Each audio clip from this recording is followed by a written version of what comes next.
Assalamualaikum warahmatullahi wabarakatuh.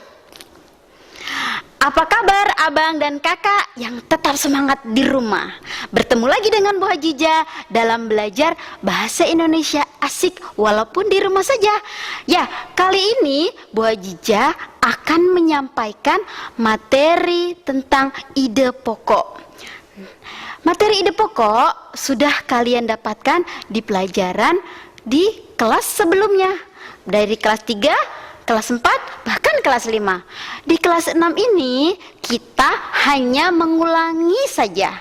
Nah, apa sih ide pokok yang sesungguhnya dan bagaimana sih cara yang mudah untuk menemukan ide pokok dalam paragraf? Yuk, mari kita simak yang akan muncul ini.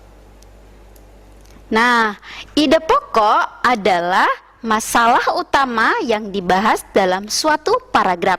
Ingat, masalah utama ya. Ciri-ciri ide pokok.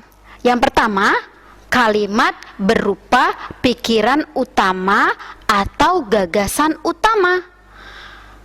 Mengandung pokok persoalan atau inti persoalan. Dinyatakan sebagai eksplisit. Apa sih itu eksplisit?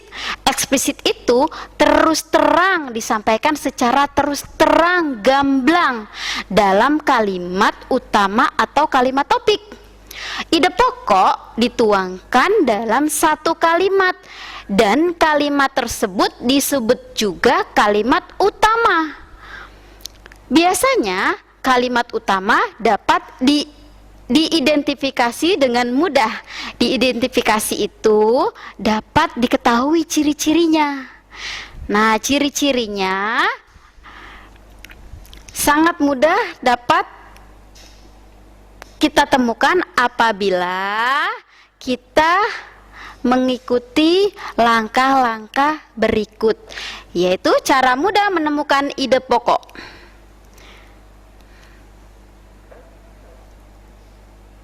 Yang pertama, membaca teks bacaan dengan saksama, yaitu dengan teliti, membaca dengan intensif, terus-menerus, dan cermati isi paragraf tersebut.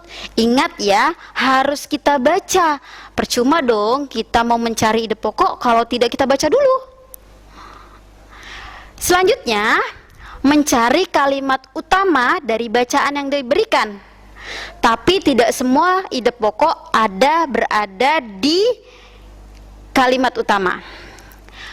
Selanjutnya, mengubah kalimat utama tersebut menjadi kalimat yang lebih kompleks.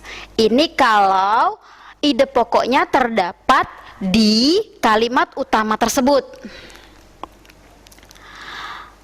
Selanjutnya, tandai informasi penting yang sesuai dengan bahasan pada kalimat utama pada bacaan. Baca kembali bacaan dengan teliti sampai kamu menemukan ide pokok bacaan. Nah, mari kita lihat contoh mencari ide pokok pada paragraf. Salah satu upaya menjaga kelestarian lingkungan hidup adalah dengan menanam pohon. Penanaman pohon dapat dilakukan di setiap jengkal tanah kosong. Hal tersebut dilakukan untuk menciptakan ruang terbuka hijau. Banyaknya pohon diharapkan meningkatkan kualitas kebersihan udara.